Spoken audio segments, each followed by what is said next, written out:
ഇരിക്കണം.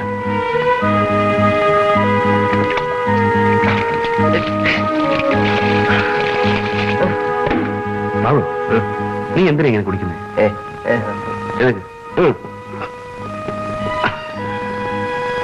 നിനക്ക് എന്ത് പറ്റി?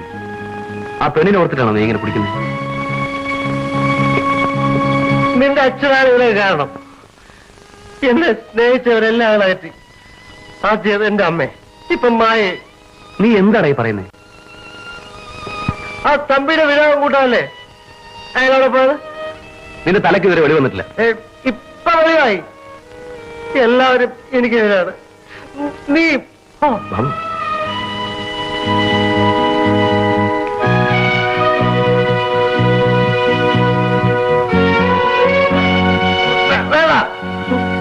എനിക്കാരുടെ സഹായം വേണ്ട.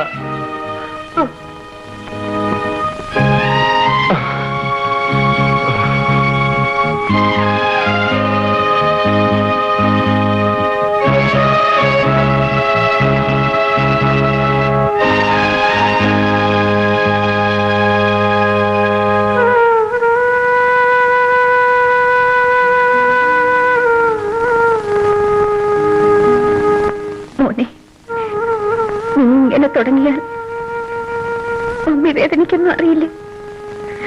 എന്റെ വേദന ആരും അറിയുന്നില്ലല്ലോ.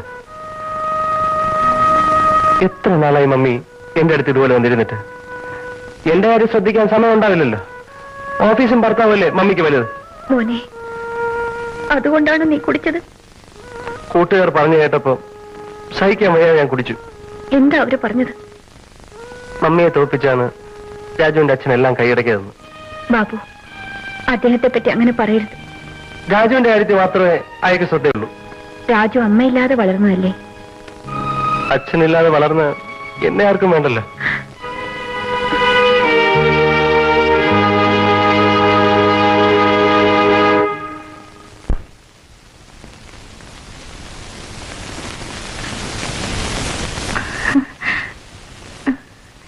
മമ്മി വരൂ.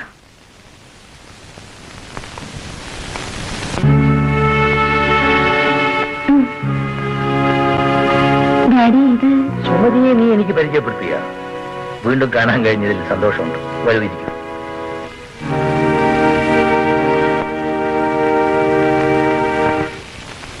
മോളെ, നീ അപ്പുറത്തോട്ട് പോ. ഞങ്ങൾക്ക് അല്പം സംസാരിക്കാനുണ്ട്.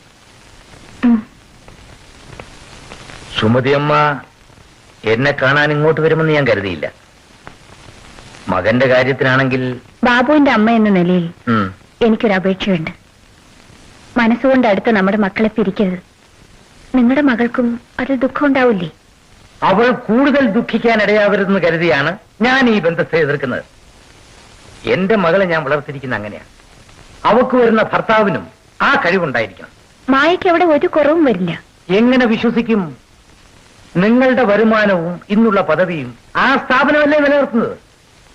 അതിന്റെ നിയന്ത്രണം വിശ്വനാഥനാണ്. ഭരണം നടത്തുന്നത് അവന്റെ മകനും. ബാബുവിന് അവിടെ എന്താ സ്ഥാനം? നാളെ അച്ഛനും മകനും ചേർന്ന് അവനെ അടിച്ചിറക്കില്ല എന്ന് എന്താണ് ഉറപ്പ്?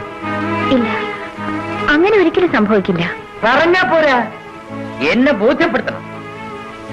കൃഷ്ണപുരം തമ്പിയുടെ സണ്ണിലോ നാണയത്തിലെ ഓഫീസ് പ്യൂണായിട്ടല്ല, അവിടുത്തെ മാനേജിംഗ് ഡയറക്ടറായിട്ട് എനിക്ക് കാണും. അന്നേ ഈ ബന്ധം നടക്കും.